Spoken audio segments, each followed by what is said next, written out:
Entenderam só aonde nós queremos chegar?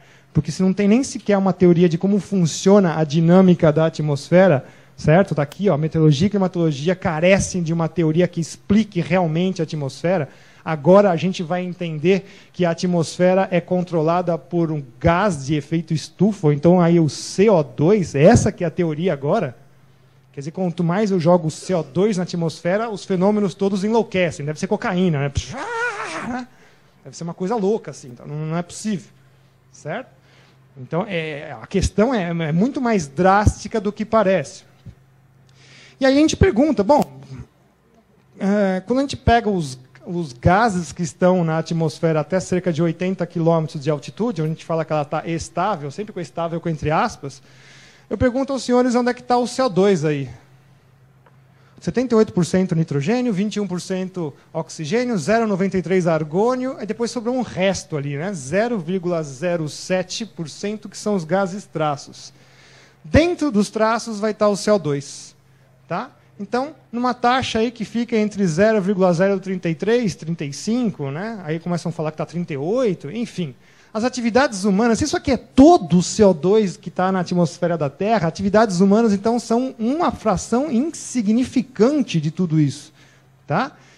Como é que eu posso entender esse total aqui? Se esse aqui, então, é mais insignificante, como é que eu posso entender esse número? A gente faz uma brincadeirinha escalar, que alguém já deve ter visto, talvez, nos vídeos, mas pega uma cidade qualquer, que tenha 10 mil casas divididas em 100 bairros. Tá? Então, cada 1% dessa cidade seria aí 1% da atmosfera. Para fazer o 0,033, basta pegar um bairro para fazer o exemplo. Tá? Então, esse bairro aqui, né, da cidade tem 100 casinhas. Vamos colocar as 100 casinhas lá. Se vocês quiserem contar, eu não contei. Tá? A fração de 0,033 representa 3 casas das 100 casinhas aqui. São essas 3 vermelhinhas aqui. Bom, a dos seres humanos aqui vai ser uma coisa muito menor do que isso aí, né? Vai ser ali, ó. É a casinha do Fido. E ele não morde. Tá? Se a gente for agora imaginar um outro ente da atmosfera que não faz parte, a gente fala que é o ente atrapalhante. Ele vai lá só para fazer bagunça. Quem é o cara que vai fazer bagunça lá? É a água, quando ela entra em forma de vapor. Note que se eu for usar o mesmo exemplo da cidade com 10 mil casas, para representar o vapor na atmosfera, eu vou precisar de 4 bairros inteiros. Tudo bem? Então, eu preciso de 4. Antes eu pegava um bairro e pegava algumas casinhas. Agora eu preciso pegar os 4 bairros inteiros, né, com 100 casas. Portanto, então, 4% significa que eu preciso de 4. E depois eu mando inundar tudo. Notem só a diferença. E água consome energia, né? Ou não? Acho que sim, né? Vai evaporar, depois condensa, fica transformando energia, né? Muita energia. Vamos para um histórico. Então, terminei a primeira parte, que seria explicar um pouco, né, os conceitos básicos, e agora a gente vai para o histórico, vamos entrar em si nos argumentos. Notem que essa aqui é a escala paleoclimática, né, mostrando os períodos interglaciais e os glaciais e o interglacial atual. Então, vai descendo aí em 1 milhão de anos para trás. Então, períodos mais quentes, interglacial, e os glaciais. Então, nós estamos mostrando aqui para vocês que o atual, né, é o interglacial também. Avançando um pouquinho mais para os dias de hoje, né, cerca de 1000 e poucos anos para trás, notem que nós tivemos um óptimum climático há menos de 1000 anos atrás, em que as temperaturas já estavam 2 graus mais elevados que o atual. Para a climatologia, também é uma outra coisa assim que é uma abstração da nossa cabeça achar que o planeta tem uma temperatura média. Tá? Então, eu odeio isso, porque é um negócio que varia 80 negativo para 50 positivo, você falar que o planeta tem uma média, literalmente é uma abstração muito maluca. Mas vamos aceitar essa abstração agora. Aí vamos ficar só com os últimos 100 anos. Né? Então, olha lá, o planeta então ficou muito quente nos anos 30, 40, muito frio nos anos 70, e depois, na virada do século 20 para o 21, ficou quente de novo. Né? Olha lá, a variabilidade climática, na verdade, é a única constante. O clima que faz é ficar mudando, mudando, mudando, mudando. E aí, quando a gente pega, vamos pegar os dados assim que são os mais drásticos, Groenlândia, Polo Norte, onde o pessoal fala, lá que está tudo sumindo. Notem aí, olha lá, 20 anos 30, quente, 40, depois anos 70 esfriou de novo, né? Virada do século, inclusive com alguns, aqui teve um grande, né? Mas os outros, tudo a mesma coisa, variação normal. Vamos para outra, que é Groenlândia, em Angmarsalik. Reykjavik, no Ártico também. Né? Temperaturas positivas, depois esfria muito, depois esquenta de novo. Né? Variação normal do clima. Porque se fosse, então, a emissão de CO2, a curva de CO2 não casa com essa informação.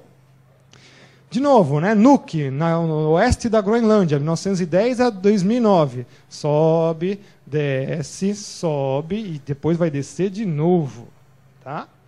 Peguei aqui um jornal dos anos 30, né, 1938.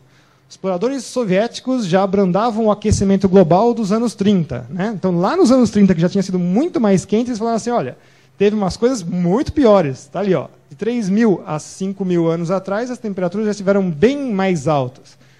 Então, em 1938, é o 9º ano mais quente dos últimos 100 anos. Tá?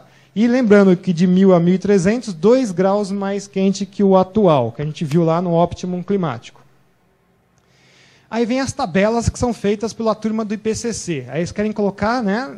São as últimas décadas são as mais quentes. Aí eles tiveram que se retratar e voltar, né? Porque, na verdade, os anos 30 que apareciam mais. Então, o nosso amigo James Hansen, que é o cara que trabalha no GIS, da NASA, teve que se desculpar e falar, olha, eu errei, né? Foi sem querer, e eu coloquei lá os anos da virada do século XX para o século XXI. Aí alguém pode falar assim, professor, mas tem lá 1998, mas 1998 é conhecido como o El Niño do século, né? É um período que realmente é um fenômeno de escala planetária, praticamente, e aí ele estava tão ativo que esquentou mesmo. Mas isso, ninguém controla o El Niño. Então eu vou trazer uma frase do Stephen Schneider, que eu acho sensacional, né? Porque é o ativista total, era pelo menos ativista total do aquecimento global, e ele vai dizer o seguinte, para capturar a imaginação do público, devemos oferecer cenários amedrontadores, fazer afirmações simplificadas e dramáticas e fazer pouca menção de quaisquer dúvidas que possamos ter. Cada um de nós deve decidir qual é o balanço correto entre ser eficiente e ser honesto. Né? Esse aqui é o senhor Stephen Schneider, né, que já morreu. Bom, pessoal, então o que eu quero mostrar para vocês? Que nesse cenário todo que está acontecendo atualmente, mudança climática é chamada variabilidade do clima. O que o clima mais faz é mudar. E as forçantes climáticas naturais internas ao sistema são os vulcões, florestas, oceanos, água, atmosfera, etc. e tal.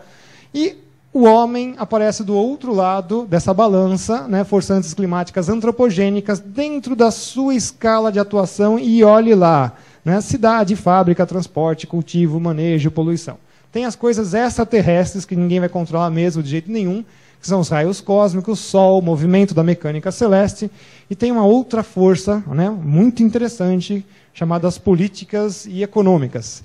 Aquela ali tem um poder tão grande que ela consegue mexer nos raios cósmicos, o Sol, tirar a Terra do lugar. Sabe?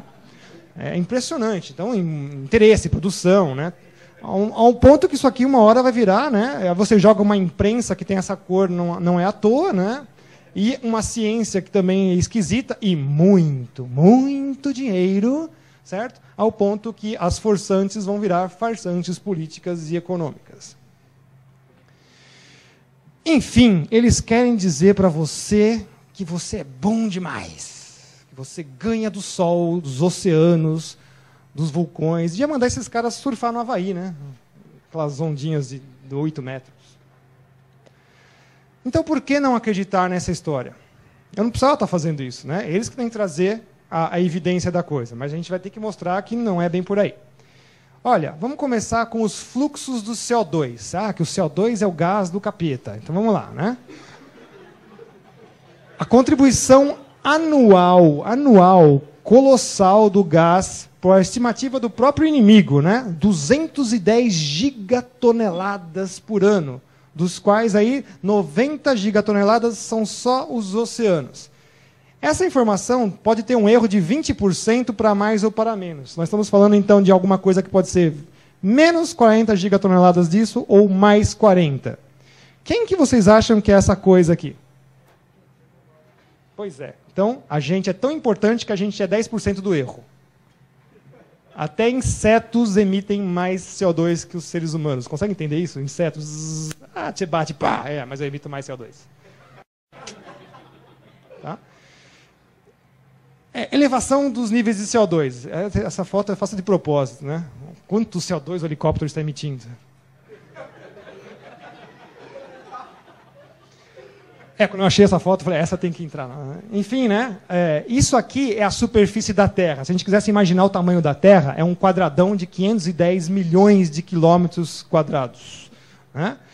Isso aqui, 72% são os oceanos.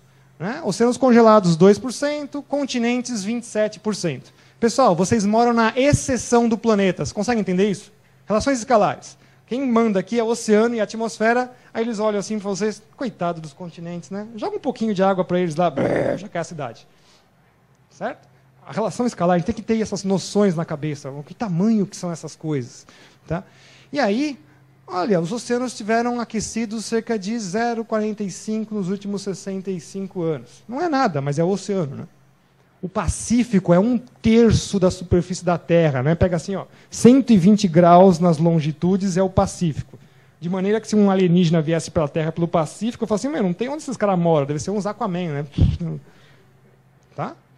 Então, olha só, quanto mais você eleva a temperatura da água do mar, a solubilidade do gás é invertida. Portanto, reduz a solubilidade dos gases e eles é que liberam CO2 para a atmosfera. Não foi à toa que eles queriam colocar um medidor lá em Mauna Loa. Eu queria saber como é que o Pacífico responde a isso.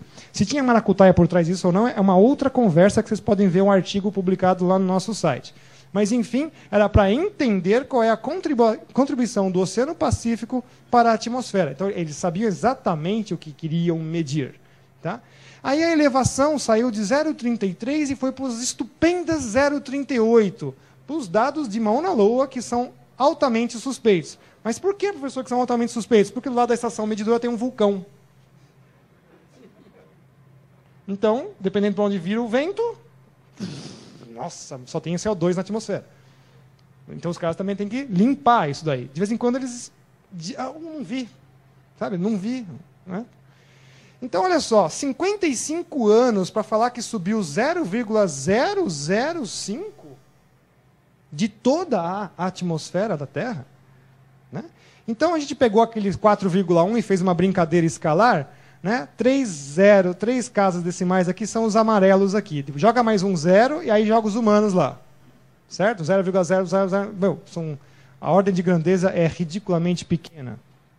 Ok?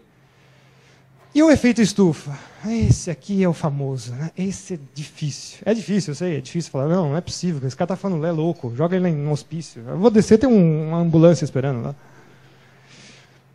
Por quê? Porque na literatura era com aspas. Certo? A gente às vezes peca pela didática para explicar a coisa, aí depois vai sumindo as aspas no meio do caminho. E aí ficou, né? Vira uma entidade. Efeito estufa. Né? Pessoal, estufa é aquela casinha de vidro onde a radiação solar passa, né? E a radiação infravermelha, que vai interagir com a superfície, esquenta, ela vai sair em forma de radiação de onda longa, que a gente chama de infravermelho. Quase 95% passa pelo vidro. Mas o que não passa pelo vidro? Não passa o ar que esquentou. O ar ficou quente lá dentro, começou a fazer uma térmica lá dentro daquela casinha de vidro, só que ele não sai, então ele vai ficar preso aqui dentro. Aí você entra lá, nossa, realmente, o efeito estufa existe. Existe, você está dentro de um aquário. Só falta fazer de peixe. Tudo bem? A atmosfera da Terra não é uma estufa porque você não bloqueia a dinâmica de fluidos. Está certo, professor? Você faz mecânica de fluidos. Nossa, esquentou o fluido, ele sai aí em vários turbilhões. Então, fenômenos acontecem aqui e não é fácil de medir isso aqui. Então, os caras só ficam no balanço radiativo, mas não falam do balanço de energia. Certo? Vou mostrar no outro slide aqui. Ó. Não existe efeito estufa, é presença primordial de atmosfera, lei dos gases, transferência de energia e secundária do vapor de água, que vão exercer o papel de retardo dessa perda de calor. Tá? As nuvens, em particular, eles retardam a perda por infravermelho. Então está aqui.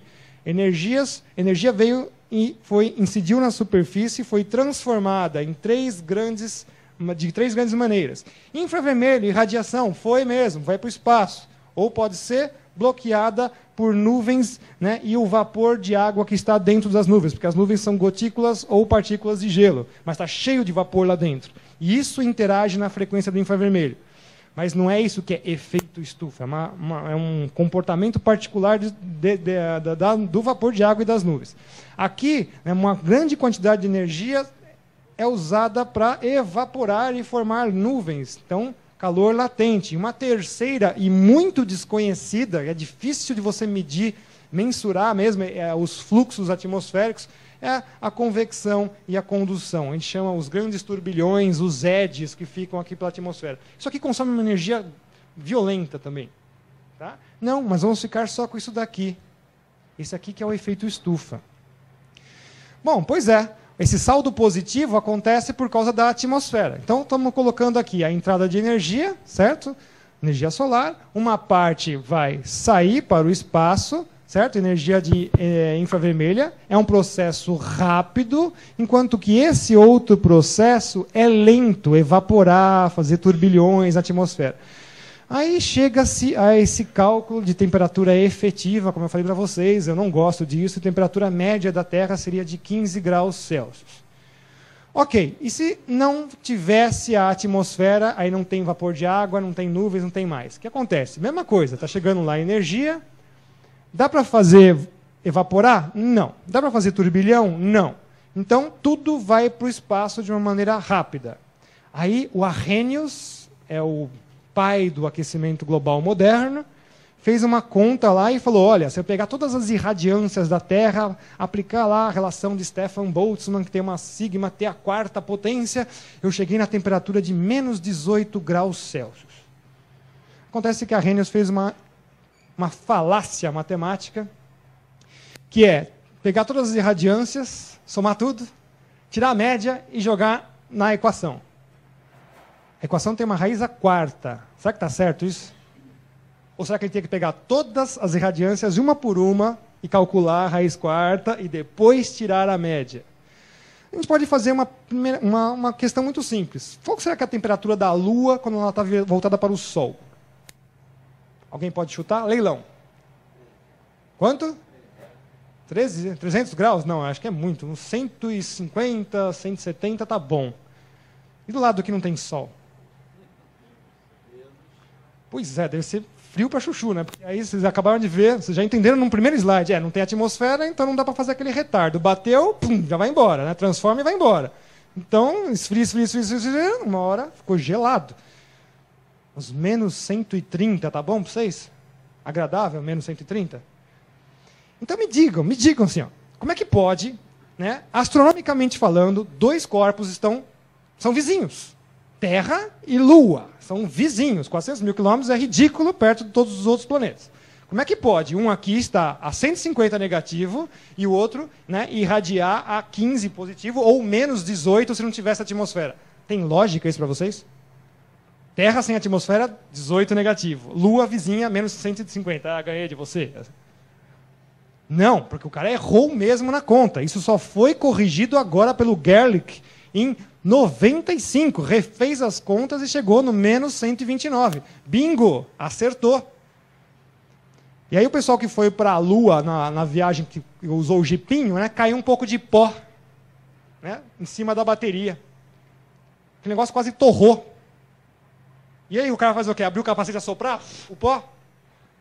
Não, vou pegar uma escovinha, então eu levo uma escova, né? Vou lá para a Lua, levo uma escova para tirar pó. Foi um horror aquilo. A bateria quase pegou fogo porque estava exposto à luz solar e não tinha turbilhões, não tinha vento, não tinha como dissipar aquele calor. Era só radiativo. Absorvia tudo e queria emitir. Quase pegou fogo no jipinho dos caras, os caras ficaram lá. Tá? É, verdade, tinha que ser isso aqui. Então a saída de energia é muito rápida.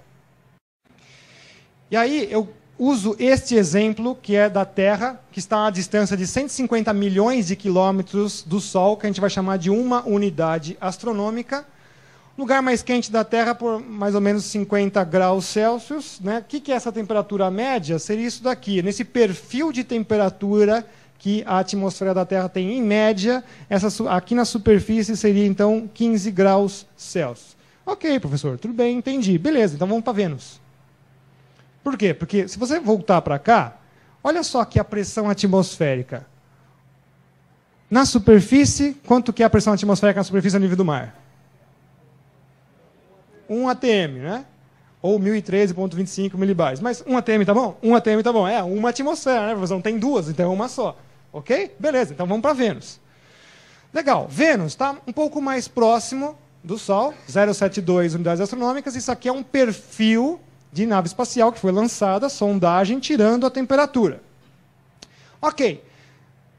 Uma atmosfera era a nossa referência? Era. Então vamos perguntar para a sonda, quando que você passou por 1 atm? Certo? Ela responde, olha, eu passei por 1 atm aqui. Legal. Qual que era a temperatura quando você passou por 1 atm? Ah, minha temperatura era de cerca de 77 graus Celsius. Olha, mas então, como é que pode na superfície ter 467 graus? Porque se vocês continuarem vendo o gráfico, vai para 90 atmosferas de pressão na superfície de Vênus. Então, não é a composição atmosférica de Vênus que faz o efeito estufa deles, é lei dos gases. Aí fica todo mundo lá batendo em mim. Não, vai lá, ó, pega lá uma atmosfera de pressão e vê qual que é a temperatura. 77 graus Celsius é mais ou menos quanto seria um deserto na Terra. Está ali, ó, temperatura semelhante a um deserto terrestre. Ah, mas é um pouco mais, professor. É, mas está mais perto, né? Então, se bobear, ainda 77 deve ser mais frio. A maior prova disso é que se realmente o CO2 estivesse fazendo alguma coisa, joga esses caras no deserto. Nós vamos falar um pouco disso, que é agora. Certo? Esses processos de radiação acontecem na velocidade da luz. Não é assim, a luz bate e faz... Não, é um tiroteio, certo? Então bate na superfície, já transforma em onda longa, dispara de volta para o espaço. Então eles querem que a gente acredite que deve ter um monte de moléculas ultra especializadas de CO2 e ficar brincando de jogo de raquete de tênis. Pá, pá, pá, pá, pá. Certo? Sobe uma onda longa e ela rebate de volta para a energia. Na verdade, né, eles ainda fazem um processo de reemissão, quer dizer que ele absorve e emite de novo. Desculpa, se ele emite de novo, significa que numa relação isotrópica vai emitir para tudo que é lado, inclusive para o espaço de novo. E numa velocidade da luz, processo ultra rápido, não vai ter efeito estufa amanhã. Já acabou durante a noite, se existisse por causa desse caso. Certo? E aí, se ele emite de volta para cá, quer dizer que o cara aqui vai... lança o escanteio, sai correndo, né? Cabeceia e faz gol. Vai fazendo assim, sem parar, né? Fica lá bloqueando todas. Não. Não dá para acontecer isso, pessoal. Então, a prova é exatamente isso. Olha, joga o cara no deserto. Ah, tem os turbilhões? Tem. Os turbilhões vão acontecer durante o dia. Tem vapor de água? Não tem. Tá, beleza. O que acontece durante a noite? Irradia. 5 horas da manhã... Como é que será que está lá a temperatura? Põe todo aquecimentista pelado no deserto e deixa lá. Se ele sobreviver, a gente acredita no aquecimento global. Certo? Porque vai sair dos 50 positivo durante o dia e vai quase a zero e às vezes negativo durante a noite. CO2, desculpa, não segurou nada. Perdeu tudo em forma de radiação infravermelha para o espaço. E aí, vamos para os modelos, né? Não existe a tal da mancha quente, porque eles falam assim, não, o CO2 está lá na atmosfera, ele está esquentando por lá. Está esquentando por lá. Então, a média da troposfera do IPCC, eles vão dizer que é aqui que vai ter a tal da mancha quente. Né? Aí o John Christie, que é um cara que só trabalha com radiosondagens, né? E aí vai fazer o seguinte, olha, a atmosfera real é isso aqui, ó, lança várias radiosondagens por todas as latitudes, não se encontra essa mancha quente aqui. Portanto, perfil de temperatura normal. Não acontece essa história de aquecimento. E tem uma coisa muito pior ainda de tudo isso, que é o paradoxo do CO2. Porque se você pega lá a temperatura de corpo negro, lei de Planck, etc. e tal, você vai perceber que essa reemissão de infravermelho do CO2 só aconteceria se a superfície estivesse emitindo na frequência mais baixa, ou seja, se fosse mais fria. Então é um paradoxo, que se o planeta está com a superfície mais quente, o CO2 nem vê isso acontecer.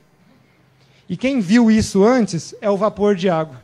Ele pega um espectro gigantesco do infravermelho. Quase não tem nenhuma janela aqui, pouquíssimas janelas. Então, se o CO2 fosse fazer isso, só se não tivesse água, que é o caso do deserto. E aí não adiantou nada do mesmo jeito. Então, não adianta. Quem segura isso é o vapor de água. Quando ele está presente, o CO2, se ele fosse fazer isso, teria que ser na frequência do frio. Então, a lógica, de novo, não fecha, né? Isso aqui que seria o CO2 todo da atmosfera e os humanos também lá dentro. E assim vai, né? A gente vai lá, o pré-cambriano, tivemos 2 períodos glaciais bem acentuados. O CO2 era 10 vezes maior que a atual e a Terra virou uma imensa bola de gelo, tá? Alta concentração biogênica de estromatólitos, precipitação de carbonatos. A medição foi tirada por urânio-tório, que é chamada uma medição absoluta. Tem os seus erros também, mas é na ordem de grandeza de vírgula, né? Nós estamos falando de ordem de grandeza de 400, 300, quanto que é na verdade. Então não adiantou nada, o CO2 estava lá e a Terra estava num período glacial. E aí vem o nosso querido Al Gore, né? Ah, o Al Gore, né? O Al Gore, ele adora isso daqui, né? Ele coloca essa curva aqui, mas ele omite que, na verdade, tem uma defasagem entre a temperatura e o CO2. Então, vamos trazer aqui o professor Ian Clark, né? Ele vai colocar lá, ó, não podemos dizer que o CO2 vai dirigir as mudanças climáticas. Certamente nunca fez isso no passado. Então, está aqui, ó, temperatura sobe primeiro, o CO2 vem depois. Temperatura desce, o CO2 vai atrás, certo?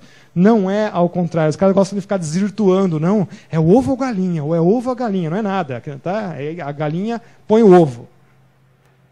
Então, a gente podia terminar a apresentação nesse slide, porque no próprio IPCC, no relatório AR4 de 2007, volta, na página 444, ele já avisa assim, ó, as variações do dióxido de carbono ao longo dos últimos 420 mil anos seguiram amplamente a temperatura antártica, tipicamente de vários séculos a 1 milênio, concluindo, né, a explicação para as variações glaciais e interglaciais de CO2 permanece como um difícil problema de atribuição. Não sabemos o que aconteceu. E aí aparece esse negócio agora no jornal Folha de São Paulo, de domingo, né? A pesquisa confirma que o aumento de CO2 inicia aquecimento. Toda evidência que não ajuda, a causa é derrubada por alguma mágica. Aí o cara vem lá com os resultados de modelos. Eu falei, resultado de modelo. Então quer dizer que o cara já programou o computador para falar aquilo. Aí vem lá, olha, o que uma mudança dessas pode causar além de mais calor? Quer dizer, o cara já conclui, o CO2 subiu antes, se a temperatura foi atrás e, portanto, isso gera calor. Nossa, toda a lógica da coerência, né? Não tem nada que prove isso. Eu coloco aqui, ó, mesmo que ele estivesse certo, continua não provando o vínculo do CO2 com o homem e que ele faça a temperatura subir. Falta a evidência, continua faltando a evidência. Então, está aqui, ó, não achei uma resposta melhor, então deve ser subir a temperatura. Não achei, joga essa daí mesmo. E aí tem isso aqui, ó, as medidas feitas por satélite agora. Essas aqui são sensacionais, né? Então, aqui vocês estão vendo os satélites e as medidas feitas em algumas estações. Nem sequer bate, né? Medidas de satélite não bateram com as metodologias empregadas nas estações. Quem é que está certo aí? É o satélite que não está escaneando direito ou são as estações que estão com medições erradas? Aí, curiosamente, está em cima da África, aqui está mais intenso, aqui está menos intenso. O CO2 também acho que é elitista, né? O gás do fim do mundo. O gás do fim do mundo. Vamos lá. Essa aqui é a mais estúpida de todas, né? CO2 é o gás da vida. Se um dia desse certo isso, né? Imagina se fosse possível tirar todo o CO2 da atmosfera. Tudo bem. A gente põe o pé dentro da terra, vira para o sol e vira verde. Certo? Ele vai comer o quê? As plantas, tchau. Tá? Então, sem ele, nenhuma forma de vida baseada em carbono na Terra existiria. Quanto mais se eleva a sua concentração na atmosfera, maior é a produção de vegetal. Tá? Maior produção de alimentos. Estufa serve para isso. Muitos biólogos ficam brigando comigo. Não adianta você comer um monte de comida que você não vai ficar mais forte. Não, não é assim. O cara gosta de fazer comparações que não tem nada a ver. Tá aqui, né, o próprio Kimball, que é meio aquecimentista também, experimentos são comprovados cientificamente. Aliás, as estufas são feitas para isso. A aplicação de gás carbônico nas culturas melhora o metabolismo e o equilíbrio hormonal das plantas, aumenta a fotossíntese e a absorção de nutrientes, resultando em plantas mais produtivas, mais resistentes a doenças e ao ataque de pragas, gerando frutos de melhor qualidade. E os fenômenos, então, também estão aumentando, né? Quando você abrir a porta, deve ter um furacão te esperando já. Certo? Não. O que acontece é que nós estamos monitorando melhor o nosso planeta. Tá? Então, você tem monitoramento de satélites ambientais. Cada vez você tem mais pessoas morando em diversos lugares do mundo. Portanto, testemunhas oculares. Eu canso de falar, olha, se eu começar a colocar radar meteorológico Doppler na Amazônia, você vai ver o que é tornado. Essas vezes é que tem tornado, o raio, que o parta. A Amazônia ainda está cheia de tornados, é quem que vai ver? Os caras acham uma clareira lá, quem abriu? Deus. Né? Tá? Então, não há pessoas ocupando algumas áreas. Quando você tem essas pessoas ocupando, elas servem de testemunhas. Ao mesmo tempo, não se esqueçam, né, como eu falei, nós temos que usar todo o nosso aporte de estudos para explicar as coisas. Uma delas é as pessoas pobres estão morando cada vez mais em lugares inadequados. Então, são lugares que naturalmente já sofrem das variações meteorológicas e, quem sabe, também das climáticas. Então, se mais pessoas estão nesses lugares suscetíveis, quando acontece o desastre, mais pessoas morrem. Viu? O número de pessoas que está morrendo é por causa das mudanças climáticas. Não é por causa da pobreza. Né? Tá? Então, não há evidência do aumento de sistemas atmosféricos extremos. Tá? O que aparece simplesmente é variabilidade natural que vão se distribuindo aleatoriamente. O Brasil já teve ciclones tropicais nos anos 70. Não é aquele 2004, lá o Katrina, que é o Brasil tem agora ciclone tropical. Já teve antes, sim. Tá? Essas aqui eu trouxe do pessoal que estuda só furacões nos Estados Unidos. Os cobras, tá? Os caras que estudam muito. Porque o pessoal do aquecimentismo vem lá, olha, o número de fenômenos subiu, né? Subiu realmente, né? De 1933, que você não monitorava essa área inteira do Atlântico, certo? Como é que você vai saber que teve? Aí você conta, olha, teve isso aqui, agora teve muito mais, teve muito mais área para cobrir. Certo? Morreu muito mais gente num fenômeno não sei aonde, só que tem muito mais gente morando no mesmo lugar. Quando vem um desse, mata um monte de gente. Tá? Olha que interessante, né? Porque em 2005 falam que foi assim, a coisa que teve mais fenômenos lá de ciclones tropicais. Né? Não. Olha só, foi tão baixo quanto outros períodos. Teve coisa muito pior durante o caminho. 2005 é dito como o ano mais ativo, porém só foi na bacia do Atlântico. Porque a maior parte dos furacões tropicais, né, os ciclones tropicais, acontecem no Pacífico e não mora ninguém lá. A não ser uns caras que comem banana no meio daquelas ilhas por lá, certo? Mas a maior parte acontece lá. Agora, quando, de repente, em 2005, a maior parte concentrou no Atlântico. Mano, dançou. Estava muita gente morando, né? Aqui, então, são os ciclones tropicais que atingiram o continente. Olha que interessante. De 1900 até 1960, 75%, né? Muitos deles passaram dos 75%. Aí, para cá, não. 50% está por aqui, diminuiu até a atividade. Esse aqui é um dos cobras, não é o nome do cara, Lancia, né? Não dá nem para discutir, né? É que nem você falar que ele discutir água com rios, né? Não dá. Christopher Lancia é um altamente cético, não existe ligação entre aquecimento global e mudança na intensidade dos furacões. Aliás, ele faz piada disso. O IPCC vai falar assim, todo o cenário do IPCC faria as velocidades subirem de 1 a 2 milhas por hora. Você acha que eu estou preocupado com 1 a 2 milhas por hora de um cara que tem 150 milhas? Nossa, faz muita diferença, né? Realmente, a sua casa está esperando, aí bate 1 milha, cai. Certo? E aí ele coloca aqui os grandes sistemas que aconteceram, olha só como varia para chuchu, como é que o cara pode falar que tem uma tendência aqui? Tem tendência de nada, certo? Bom, de novo o John Christie vai falar, né? É extremamente frustrante para um cientista ver na mídia que cada desastre meteorológico está sendo acusado de mudança climática, quando, na verdade, esses eventos fazem parte da variabilidade natural do sistema climático. E o nível dos mares? Vocês têm que mudar do Rio de Janeiro. Todo mundo vai embora, sobe a serra, que tem Petrópolis, negócio, toma todo o morro lá. Dançou, cara. Dançou. Quando vocês forem fazer isso, vende para mim, eu compro por 10 centavos. Beleza? Especulador maldito, né? Olha lá, o próprio IPCC, no seu cenário mais dramático, quanto você acha que vai subir o nível do mar? O IPCC, a autoridade no assunto, né? 850, vai à Lua. Né? Vai até na Lua. Quanto? 2 metros. Quem dá mais? Pois é, o pior cenário deles é 59 centímetros daqui 100 anos.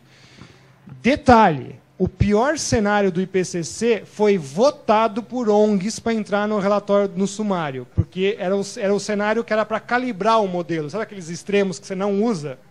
Ah, isso aqui eu não posso usar, isso aqui eu não posso usar. Onde concentrou na gaussiana é onde a gente põe o cenário. Não, isso aí não adianta nada, vai subir só 10 centímetros, pega isso aqui. Né? Tudo bem? Então, isso ainda pode ser por própria conta da dilatação dos oceanos na hipótese de estarem mais aquecidos. Bom, isso aqui, as variações, né? Veneza ficaria alagada. Em 28 de fevereiro de 2008, maré baixa prolongada, 80 centímetros abaixo do nível médio do mar. Recorde é 34, 121 metros. Não, a água foi para onde, então? Acho que vai só para um lado, para a África de novo. É elitista, né? Vamos lá. Olha lá. Não, é simplesmente ciclo lunar de 19 anos. Né? Acontece em 18, 19 anos, 1932. Olha só alguns lugares onde a maré varia bastante. Fundy Bay, Canadá, 18 metros. Você chega assim, vou na praia, assumiu a praia. Né? Tem mais. Mont Saint-Michel, né, na França, 18 quilômetros vai embora o mar.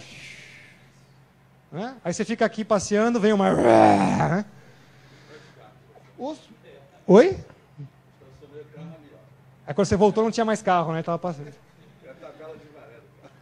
Pois é. Processos de polderização, ou seja, tomar a área do oceano, continuam em alta na Europa. Ok? Inclusive fazendo aqui plantios. Olha. Bom, e os árabes não iam ficar construindo Dubai, certo? Para quê? Vai sumir? Não, continua gastando bilhões e bilhões, fazendo ilha. Né? Os caras estão falando que a ilha vai sumir, os caras estão fazendo ilha. Tá? Então tá aí, ó. Eu pego a imagem do capitão Ross, né? Que ano que é? 1841. 170 anos, o nível do mar continua na mesma marca. Só para mostrar para vocês, as ilhas do Pacífico, como Vanuatu e Tuvalu, podem variar entre os fenômenos de El Niño, e também do ciclo lunar de 18, 19 anos, meio metro. E o cenário pior do IPCC qual que era? 59, quer dizer, os caras, né, ainda falam assim, não, peraí, isso aqui já acontece, vamos fazer uma coisa parecida. Né? Então o cenário mais aterrorizante dos caras já acontece naturalmente. Ok? Está ali, ó, marquinha do capitão Ross.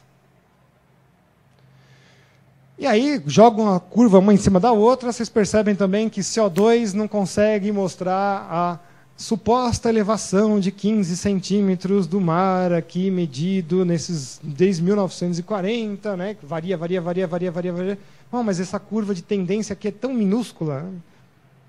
Mas eu não odeio essas curvas de tendência aqui. Acho que foi você que me trouxe, né? O senhor que me deu essas fotos aqui, do Rio de Janeiro. Já acontecia, né? Eu mandei. Aqui, ó. Em Santos também acontece, tá? Não é só exclusividade de vocês. A gente também tem as nossas destruições de orla. Ok? Essa aqui é desse ano também, Rio de Janeiro. Okay? E o que faz isso, pessoal? É o aquecimento global? Ele só aquece aquele dia, né? Depois ele vai embora, guarda a água do mar, espera de novo. Vamos lá, né?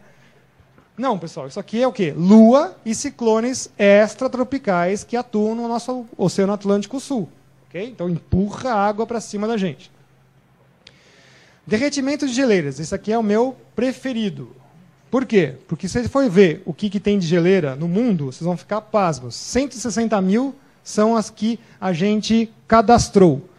O gelo demora séculos para responder.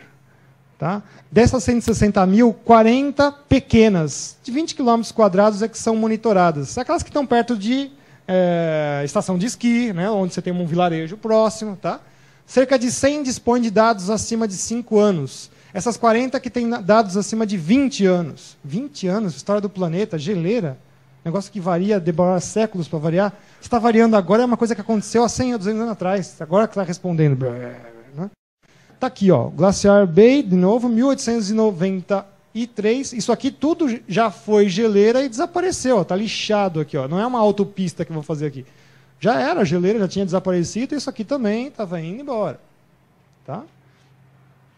O Kilimanjaro, então, é sensacional isso daqui. Ó lá. A retração do gelo é interpretada como uma resposta a uma mudança dramática de um regime úmido para seco por volta de 1880. Então, deixou de cair neve no Kilimanjaro. É o contrário, certo? E uma subsequente tendência negativa de umidade na média troposfera ao leste da África. O IPCC fala isso no relatório 360, na página 360. Então está aqui, ó. Aliás, a resolução é bem boa, né? Vocês estão vendo assim os quadradões imensos. Bom, aí o World Watch Institute vai falar: a culpa é do aumento de CO2. Beleza, então vamos para os lugares onde está crescendo, certo? E se esfriar e cair mais neve. Então vamos lá, Monte Shasta, nos Estados Unidos, 20% a mais de neve, há 65 anos está esfriando. Adivinha quem é a culpa? Ah, bingo, né? Então a culpa é o aumento do CO2. Então não importa, né? O Bluchen vai falar assim, ó, não importa se derrete ou se congela, se esquenta ou se esfria, o culpado é sempre o CO2 e aquele que tem um rótulo de antrópico, certo? Então tem umas moléculas de CO2 que andam com uma etiqueta. A Antártida. Bom, eu vou pegar só esses últimos três, vou cometer um pecado, porque é de propósito, sabe? Assim, ó, 2007, 2008 e 2009 foi feito o terceiro ano polar. E para o terror dos aquecimentistas, foi o pior, a coisa mais fria que teve nos últimos tempos. Então, só na ilha Rei Jorge, que é esse lugarzinho aqui, que é o lugar mais agradável da Antártida, é esse aqui, ó, onde ficava a estação brasileira. Então, vocês estão vendo assim, puxa, é na beiradinha, lugar mais quente, né? Tem um oceano aqui para dar uma ajudadinha. Escola de samba, né? 1941 foi o recorde, então foram temperaturas próximas do recorde. Então está aqui, olha só, né? Baixo, dá uma subidinha, baixo, dá uma subidinha, baixo, né? Isso aqui, os dados da própria estação meteorológica do INPE, do pessoal que trabalhava sério, a equipe meteoro que trabalhava com os dados da estação. Depois a gente vai falar dessa estação também. E aí, né, começou a aumentar muito o turismo na Antártida justamente naquele pedaço, só que o gelo agora está começando a ficar implacável. Já em 2007, o navio de Tourism Explorer, vou passar pelos gelos, vai nada. Afundou 24 horas, não, 72 horas depois. Agora esse aqui, agora em 2012, em março para abril, já estava errado, né? A gente não pode ir para essa época na Antártida, porque o mar está começando a fechar. E dizem as más línguas que ele estava fazendo um documentário sobre o aquecimento global.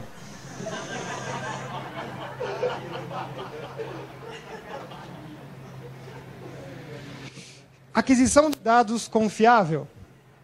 Dá para ver como está bom esse instrumento, né? Bom, as estações meteorológicas de superfície foram fechadas aí há centenas depois que caiu o Muro de Berlim, né? A derrubada do bloco soviético. Estações meteorológicas são informação estratégica para a guerra. Então, por um bom período, as coisas foram diminuindo. Então, Sibéria e Antártida perdeu muita estação. Estava falando para vocês, da AMS de Ferraz, a Estação Meteorológica de Superfície de Ferraz, foi encerrada no dia em fevereiro de 2011. Não sei se é porque nos últimos 15 anos já estava mostrando que o declínio de temperatura. Não sei, né? Ficou sem verba para o projeto e acabou. Tá? Erros das medidas são absurdamente encontrados. Estações contaminadas por efeito urbano. Tá? Má distribuição espacial, nada sobre os oceanos, mal feita pelos continentes. Até mesmo os satélites meteorológicos, que têm lá os seus sensores de temperatura, têm erros de medição, tá? E as calibrações ainda são difíceis de fazer. Enfim, esse aqui é um videozinho que começa com as estações meteorológicas dos anos 50 e vai aumentando. Cada pontinho desse é uma estação meteorológica. Notem lá os Estados Unidos, a Austrália, o Brasil está cheio de estação. A Antártida, então, é um absurdo que tem estação meteorológica na Antártida. Ano Geofísico Internacional, 57 e 58, só aumentou nos Estados Unidos. Bom, Guerra Fria, vocês estão vendo aqui, né? Olha só quanta estação da Turquia até a ponta lá, mais ao norte da Europa, né? Pacto de Varsóvia e a OTAN, precisa saber as informações. O Brasil é um carnaval. A Antártida tem um pinguim especializado em vezes de estações meteorológicas. Aqui é um ninho de vespa, né? Aqui também é a Austrália, onde se faz ciclones extratropicais, então os caras têm preocupação. Aqui cada camelo tinha uma estação meteorológica. Vai chegando os anos 80 para 90, olhem o que vai acontecer na virada dos anos 90. Já começou a dar um deixa disso, né? 86, 87, 88 nasce o IPCC, 89 cai o Muro de Berlim, 90 o Glasnost, está chegando lá. Então não tem estação mais na Sibéria, né? A Antártida nunca teve. E aí, na virada do século 20 para o 21, você vai ficar só com as estações meteorológicas aqui por causa dos ciclones tropicais.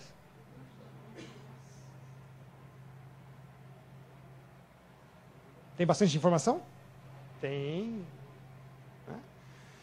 O Watson vai fazer uma pesquisa, porque ele chegou para os caras do IPCC e falou o seguinte: escuta, vocês estão usando esses dados todos aí, vocês têm noção de como é que está o sítio meteorológico? Não. Ah, não? Não. Então tá, então eu vou ver. Ele foi ver cada uma das estações, principalmente as de medição de temperatura máxima e mínima, que são usadas pelos modelos do IPCC, e dividiu em 5 classes. Classe 1, dentro dos padrões, está tudo ok. 2, fontes de calor além de 30 metros. 3, fontes de calor a 10 a 30 metros, já dava um erro de 1 grau Celsius nos dados. 4 e 5, então, de 2 até 5 graus a mais nas informações. Quando ele pegou as estações, ele quase teve um troço, né? Olha lá, classe 1, 3%. Classe 2, 8%. De 3, 4 e 5 que estavam contaminadas, ou seja, 89% das estações apresentavam um erro de 1 grau Celsius. E o IPCC está falando que a temperatura subiu 0,78. Aliás, o 8 eu não sei nem o que faz ali, né? Ele fica pulando. Né? 0,78. Se as estações já têm um erro de 1 grau. Né? Olha a estação. Na NOAA, em cima do prédio de asfalto com a saída do ar-condicionado. Pergunta, tem ou não tem aquecimento global? Claro. Olha essa daqui. Do lado aqui do negócio, sei lá o que é, uma telha de amianto. Né? Máximas e mínimas. Acho que mínima nem existe mais, só tem máxima. Essa daqui é de um próprio cientista que era aquecimentista. Então, quando ele queria fazer aquecimento global, ele fazia um churrasco.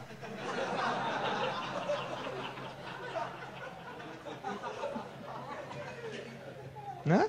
Hoje o dia está frio, taca fogo. O inverno não existiu, certo? Essa daqui, então, beleza também, né? Do lado de um barril para queimar lixo. Né? Se tivesse um CO2 aqui medindo também, ia ser um horror. Tá? Olha essa daqui. Essa aqui é o verdadeiro caos. Né? Estação meteorológica, esgoto, até o rato vem fazer medição. Né? Refrigeração, ar-condicionado, termômetro, sombra. Né? Tá? Essa daqui em cima do asfalto, muito bem medido. Tá? E por aí vai, né? Olha isso aqui. Aliás, olha o estado da coisa já aqui. Olha o termômetro. Tudo bem? Bom, e o tratamento dos dados depois? O BEST ia trocar o E pelo O. Prometeu que ia resolver esse problema, ia trabalhar e tal. Aí o Richard Miller chega no final de outubro de 2011 e fala, né, estrelinha, terminamos o debate do aquecimento global de uma vez por todas. Provamos que não se deve ser cético por muito tempo. Usando ele mesmo como exemplo, que ele estava fazendo esse projeto para resolver esse problema. Alegaram ter conseguido mostrar que o planeta se aqueceu em cerca de 1 grau Celsius de 1950. Aí ele publica, de novo, uma curva subindo, quando, na verdade, tinha que ter publicado este aqui. Aí, né? Aí saiu um quebra-pau entre ele, que era o diretor, e a vice do negócio. Né? Aí saiu lá o Richard Miller, eu resolvi o debate das mudanças climáticas. Tá bom, resolveu. Não vimos nenhuma evidência de que o aquecimento global tenha abrandado. Aí a Judith Curry vai soltar. Esse estudo deveria ser Esse assunto deveria ser comparado ao famoso escândalo do Climate Gate. Né? Os dados de pesquisa mostram que não houve aumento das temperaturas mundiais desde o final dos anos 90. Não há nenhuma prova científica para dizer que o aquecimento não parou. Ainda completa, não há nenhuma prova de que ele é dominado pelo CO2. Acabou o programa BEST. Coloquei aqui do Friedrich Ebert, né? Eu vou colocar lá o seguinte: o Serviço de Climatologia alemão possui medições que remontam de 1701. Neles, leem-se quase as mesmas tendências para o arrefecimento ou aquecimento, tanto esquenta quanto esfria. Né? Então, do ponto de vista da temperatura global, a mudança é tão pequena que pode melhor ser descrita como estabilidade das temperaturas. Contrariamente aos cenários dos modelos de computadores, o CO2 antropogênico é vazio de significados, porque a sua influência não é reconhecível. E os modelos? Você acha que os modelos que os caras usam são altamente realísticos? Vamos lá. Né? Bom, sem evidências, não tem prova científica, não tem como mostrar isso. Como é que eu mostro isso? Eu mostro com um computador. Então, vamos lá. Sem evidências, os trabalhos são compilados pelo IPCC, né, partindo do pressuposto que é possível equacionar o clima. Eu já falei para vocês que meteorologia e climatologia nem sequer tem uma teoria que explique como é que funciona a atmosfera. E vão ser baseados em quê? Em processos, em fatores econômicos.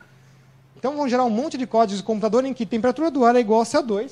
A relação primordial desses modelos é isso. Ou agora do IDH, que é uma função do CO2. Então, de novo, é altamente elitista. Eu imagino que a temperatura dos Estados Unidos devia ser imensa, né? Com o IDH, enfim.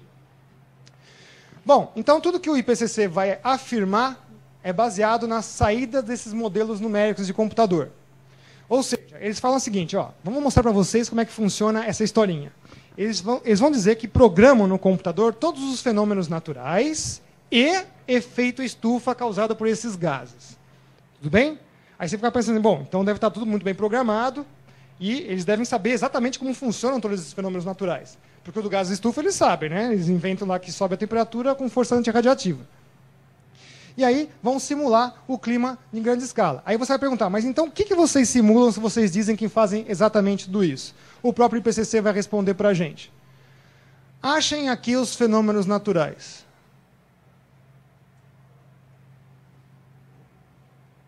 1, 2. Uso da Terra.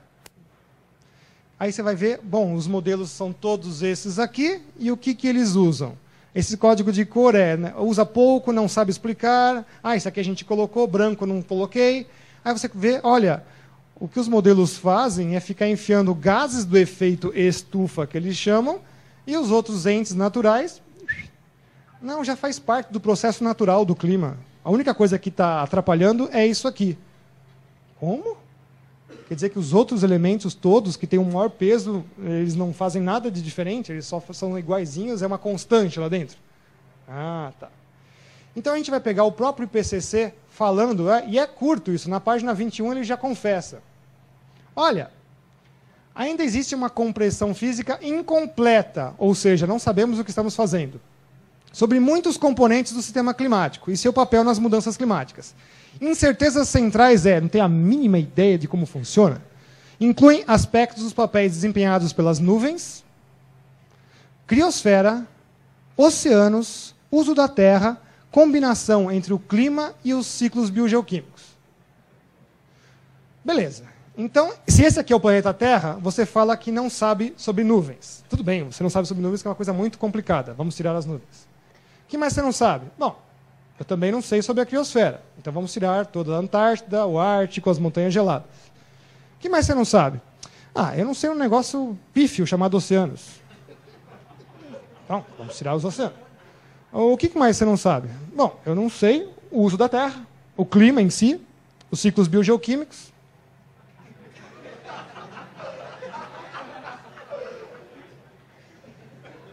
Então, o que você sabe?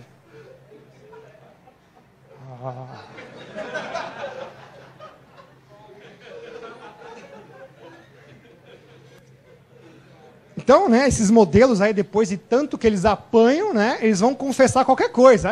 Faz o mundo inundar. O que você quiser, certo? são mais usados pelos aquecimentistas, omitem diversos fatores, aceitam exponenciais infinitos, o CO2 explode nos modelos, sabe? Parametrizam situações inconcebíveis, não sabem simular efeito íris, quando um feedback negativo inverte o sentido da curva, não sabe fazer isso, e aí vai ficar nesse jeito. Então o próprio Timothy Ball vai falar, olha, os modelos de IPCC trabalham apoiados numa física impossível, onde existem gases chamados estufa, que conseguem capturar energia e gerar mais do que recebem, e só eles são os elementos dominantes do clima.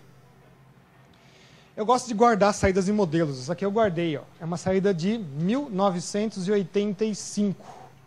Então, eles sabiam que o gelo era assim em 85, em 95 eles sabiam que era assim, em 2012 eles falaram que é assim. Tá certo? Tá certo? O Ártico tá assim agora? Dá para passear de navio, esquiar? Não. Aí o que eles fazem? Empurra para o futuro. 2085. Quem que acha que vai estar vivo em 2085? Eu sei que eu não vou estar. Não sei se eu vou estar vivo amanhã, ou sair daqui e tomar um tiro lá fora. Né? Aí, olha só, é o cúmulo que eu peguei aquele outro e desmontei para vocês verem que é o mesmo desenho. A única coisa que o cara mudou foi a data. É o mesmo desenho.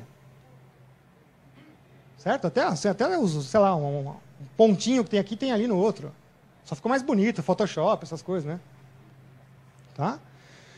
Ártico, em particular, a Groenlândia. Vocês querem o modelo da Rio 92. Ah, vai ser assim em 2005. Pergunta, já passou 2005, faz muito tempo. Tá assim? Tá pior, então, hoje? Não. Então, não se concretizou nenhum dos seus cenários. E aí, eu trouxe essa informação, é um cartograma de climatológico, de temperaturas, feito com os dados dos anos 60. Por que os anos 60, professor? Porque os caras estavam muito interessados em fazer dados corretos. Né? Tem interesse por causa disso. Pessoal, acompanha aqui a isoterma de 0 graus. Para dentro, frio. Para fora, quente. Temperatura do ar acima de 0 graus, acontece o quê com o gelo? Climatologicamente falando aqui, né? É climático, né? Não é assim uma carta sinóptica. Mas, olha, derrete. E aí, quando você joga isso daqui, né? Realmente derrete essa parte durante o verão no hemisfério norte. E a Antártida, nossa, a isoterma está lá para cima. Agora vamos ver durante o verão, né? Porque aí apareceu o ano polar, o terceiro ano polar em 2009, e veio esse negócio aqui, a catástrofe da Antártida. Curioso que fica vermelho só aqui, o mar fica branco, né? Tudo bem. Tá lá. Olha a isoterma de 0 graus entrando aqui no continente, portanto, essa parte toda fica mais quente. Não é à toa que a estação McMurdo norte-americana é reabastecida por aqui durante o verão. Os caras sabem muito bem que aqui não vai ter gelo, as políneas vão abrir para poder pôr o navio. O cara não vai chegar com o navio lá, vocês viram o que acontece. Né? Titanic que eu diga, né? Então, se você colocar isto aqui e olhar isso daqui, desculpa, isso aqui é uma coisa esfarrapada, é isso aqui desenhado bonitinho. Aí quando vocês veem notícias que o iceberg da Antártida arrebentou, é sempre em março e abril as notícias. É sempre daqui também a notícia, tá? Tá quente. Bom, isso aqui não sei por que não saiu, mas era só degelo também do Ártico, em 2100 não ia ter mais Ártico. O próprio William Gray, que é um dos outros meteorologistas famosos que só estuda os furacões, né? Além de já não aguentar mais essa história, como vocês estão vendo ali, ele fala assim, é muito fácil você selecionar os dados, os períodos e fazer prognósticos. Aliás, é uma coisa que é muito ruim a gente bater o lado esquerdo do mouse e sair lá na curva de tendência do Excel. Né? Cara, aquilo não existe, aquilo lá não significa absolutamente nada. Só está dizendo para você o que está acontecendo naqueles dados. Não serve de curva prognóstica. Tem que tomar muito cuidado com isso. E aí ele fala, olha que interessante, nós tínhamos uma menor concentração de CO2 e muito mais furacões, os major hurricanes, eles chamam, são os furacões de categoria 4 e 5, aqueles que são avassaladores. Menos CO2, muito mais furacões atingiram o continente. Agora eu tenho mais CO2 e menos furacões de grande categoria atingiram o continente. Ele falou, é brincadeira, então eu também vou fazer meu modelo. Ó. Vamos emitir mais CO2 que um dia parar de vir furacões. Ele mesmo faz os modelos dele. Ó. Já que é assim, então eu vou fazer também. Certo? Então, contra políticas públicas baseadas em modelos, só há uma solução: chamar a equipe do Matrix. Só que aqui é o Climatrix, certo? Não dá para aguentar isso. Atividades humanas, então. Nossa senhora, isso aqui era o nosso mundão que a gente fez quadrado.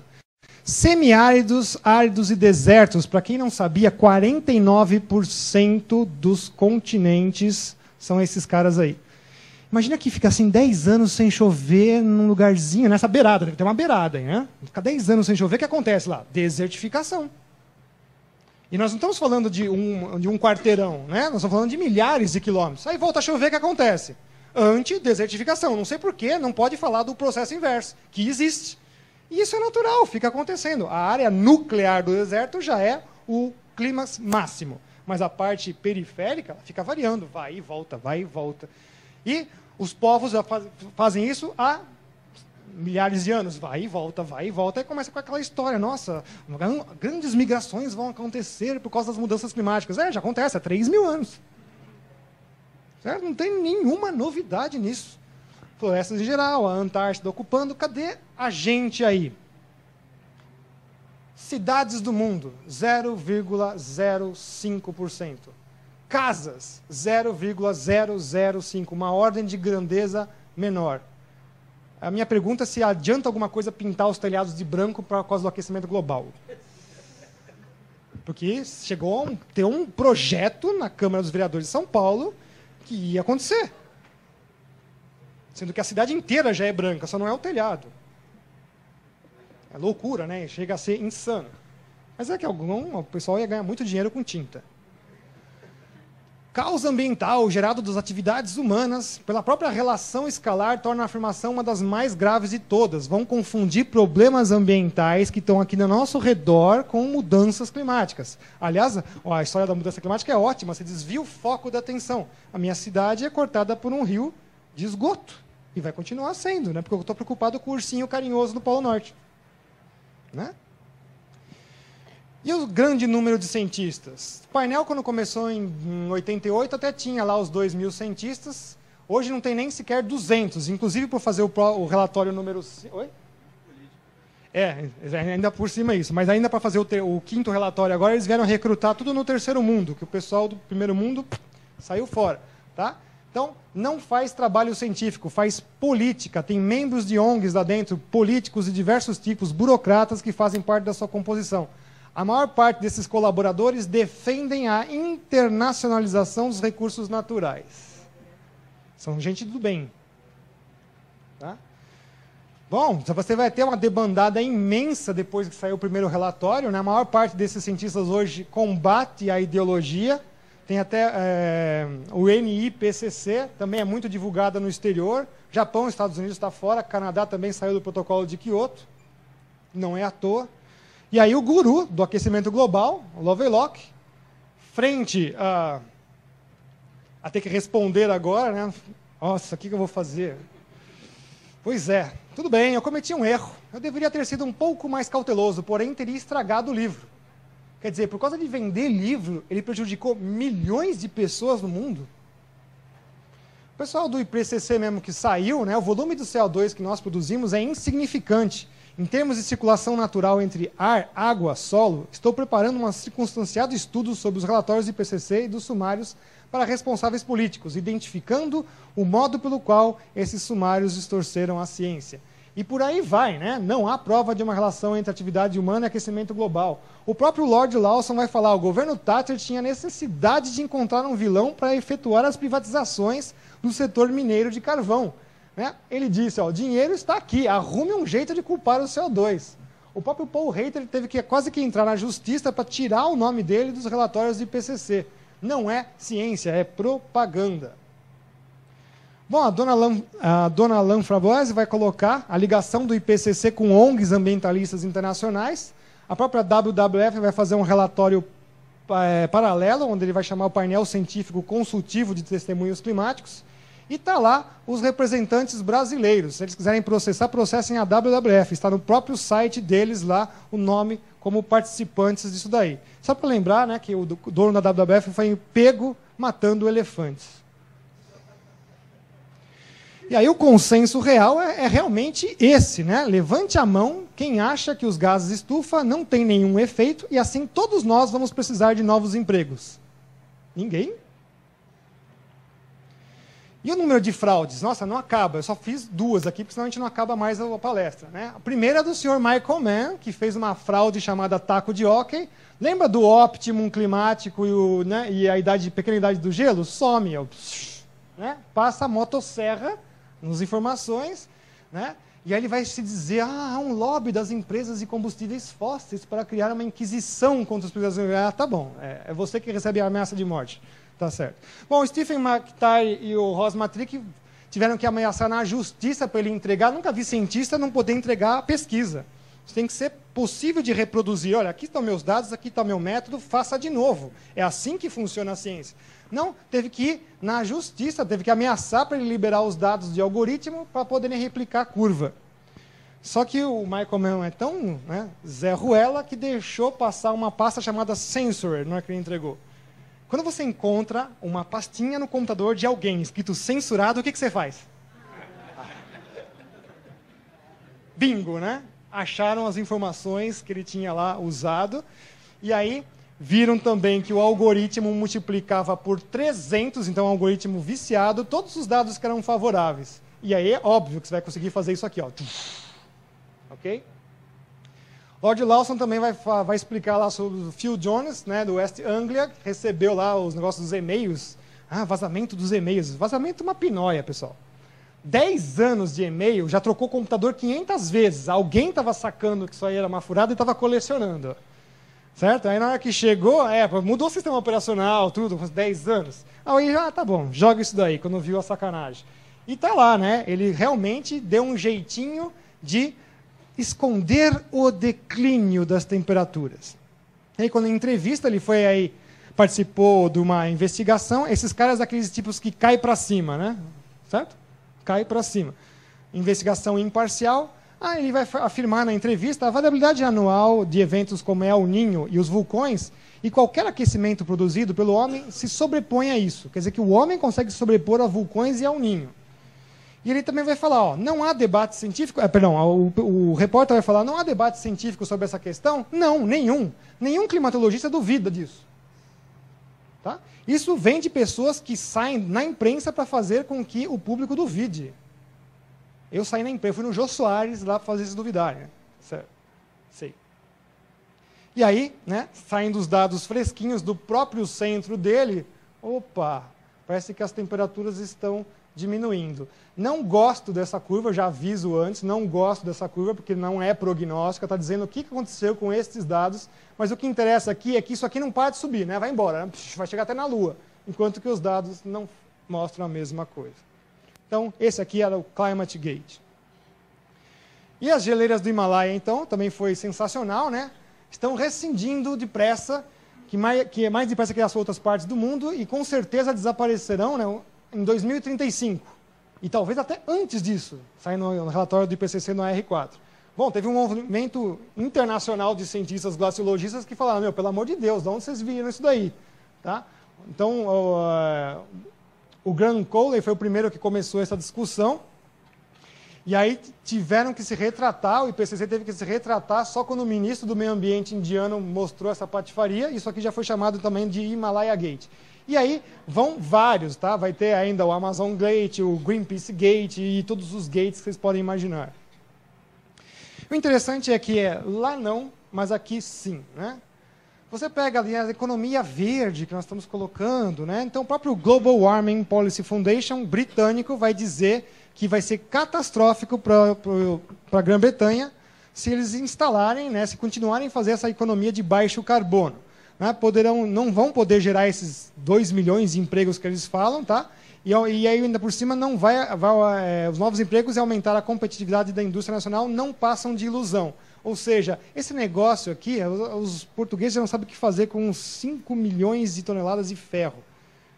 É que isso aí dura de 5 a 15 anos. Pelo amor de Deus, 5 a 15 anos e dizer que isso aí é sustentável? Não, prefiro colocar uma usina que fica 1000 anos funcionando do que um negócio desse. Tá? E ele vai mais além, né? Está lá no livro dele, do Mist of Green Jobs. Né? Então, olha só, o que eu quero mostrar é que é o britânico falando que lá não é para fazer.